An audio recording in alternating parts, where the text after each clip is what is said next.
औसा येथील उड्डाणपूल व पीक विम्याच्या मागणीसाठी महाविकास आघाडीचा रास्ता रोको आंदोलन आज औसा येथे टी पॉइंटवर महाविकास आघाडीच्या वतीने आंदोलन करण्यात आले। औसा शहरातील मुख्य चौकात महाविकास आघाडीचा रास्ता रोको। लातूर जिल्ह्यातील औसा शहरातल्या मुख्य चौकात महाविकास आघाडीच्या वतीने आज 6 जुलै रोजी तालुक्यातील विविध मागण्यांसंदर्भात राज्य शासनाचे लक्ष वेधण्यासाठी रास्ता रोको आंदोलन करण्यात आले आहे। औसा शहरातील मुख्य चौकात वाहनांची खूप मोठी वर्दळ होत आहे, त्यामुळे या ठिकाणी केंद्र सरकारने उड्डाण पूल मंजूर केला होता, मात्र येथील लोकप्रतिनिधींनी यामध्ये हस्तक्षेप करून स्वतःच्या स्वार्थापोटी हा पूल रद्द केला आहे। त्यामुळे येथे अनेक लोकांचे हकनाक बळी गेले आहेत। म्हणून हा रद्द केलेला उड्डाण पूल तात्काळ बांधून घ्यावा व तालुक्यातील सर्व शेतकऱ्यांची सरसकट कर्जमाफी करावी आणि सन 2023-24चा खरीपाचा पीक विमा सरसकट शेतकऱ्यांना द्यावा या मागणीसह विविध मागण्यांचे निवेदन आज महाविकास आघाडीच्या वतीने या रास्ता रोको दरम्यान प्रशासनाला निवेदन देण्यात आले आहे। या रास्ता रोकोमुळे वाहनांची कोंडी होऊन अनेक वाहनांच्या लांब रांगा लागल्या होत्या। या रास्ता रोकोला महाविकास आघाडीचे कार्यकर्ते आणि तालुक्यातील शेतकऱ्यांचा उत्स्फूर्तपणे प्रतिसाद मिळाला आहे। आम्ही या ठिकाणी प्राथमिक स्वरूपात रस्ता रोको आंदोलन केलंय। त्यामध्ये हा कॅन्सल केलेला उड्डाण पूल कारण मंजूर असलेला पूल पण काही स्वार्थी मंडळीच्या स्वार्थ साध्य करण्यासाठी हा पूल कॅन्सल केला। खरं तर केंद्रामध्ये भाजपचं सरकार, राज्यामध्ये भाजपचं सरकार आणि इथले लोकप्रतिनिधी भाजपचे असल्यामुळं जनतेच्या सोयीचे कामं होण्याच्या ऐवजी या तालुक्यातील सर्वसामान्य जनतेला वेठीला धरण्याचं काम हे लोक करत आहेत।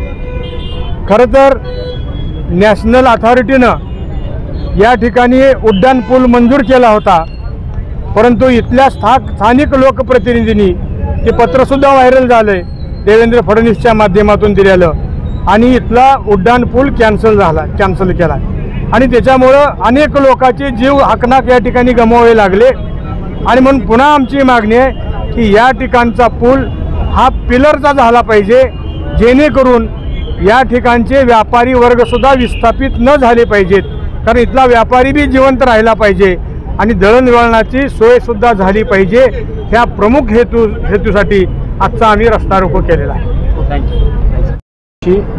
महाविकास आघाडीच्या वतीनं माननीय दिनकरराव माने साहेब असतील, आम्ही महाविकास आघाडीचे सगळेच नेते मंडळींनी जाऊन प्रशासनाला, मुख्य कार्यकारी अधिकारी नगर परिषद औसा आणि तहसीलदार यांना निवेदन दिलं होतं की औसा तालुक्यात दुष्काळग्रस्त जाहीर झालेला होता, आणेवारी 50%च्या आत होती आणि विशेष म्हणजे लातूरच्या जिल्हाधिकारी महोदयांनी 1/9/2023 रोजी म्हणजे 1 सप्टेंबरला हा अहवाल दिला आहे की 21 दिवसाचा खंड हा औसा तालुक्यातल्या 8ही महसूल विभागामध्ये झालेला आहे असा अहवाल दिलेला असताना पीक विमा कंपनीनं मात्र यामध्ये आणि आमच्या लोकप्रतिनिधी याच्यात न लक्ष घातल्यामुळे केवळ 6 महसूल विभागामध्ये त्या ठिकाणी हा अग्रिम मिळाला, तो पण अर्ध्या शेतकऱ्यांना मिळाला। 1,25,000 शेतकऱ्यांनी हा पीक विमा भरला होता, त्याच्यापैकी 47,000 लोकांना मिळालेला नाही, केवळ 77,000 लोकांनाच 25% अग्रिम मिळाला आहे। 75% आणखीन उर्वरित तर कुणालाच मिळालं नाही, 100% मिळालेलं नाही। आमची प्रमुख मागणी हीच आहे की हा पीक विमा आमच्या हक्काचा आहे, आमच्या अधिकाराचा आहे। दुष्काळ हा तालुका दुष्काळ म्हणून जाहीर झालेला आहे, पीक आणेवारी 50%च्या आत आहे आणि प्रशासनाच्या वतीनं कृषी विभाग असेल, जिल्हाधिकारी महसूल विभाग असेल, या सगळ्यांनी अहवाल दिला आहे की हा पीक विमा मिळण्यासाठी हे सगळे लोक पात्र आहेत।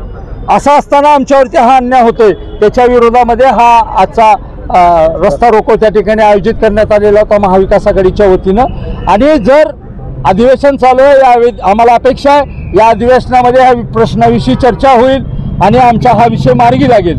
आणि जर अधिवेशन संपेपर्यंत हा आमचा विषय मार्गी नाही लागला तर महाविकास आघाडीच्या वतीनं एक मोठा मोर्चा या तालुक्याच्या महसूल कार्यालयावरती त्या ठिकाणी काढण्यात येईल आणि दुसरी लढाई आम्ही कोर्टामध्ये सुद्धा लढू, कारण प्रशासनाचा अहवाल आहे, शासनाकडे तो गेलेला आहे की शासन आणि केंद्र शासन आणि राज्य शासन युतीचंच आहे आणि पीक विमा घेणारी SBI इन्शुरन्स कंपनी ही पण केंद्र शासनाच्या अधिपत्याखाली येते।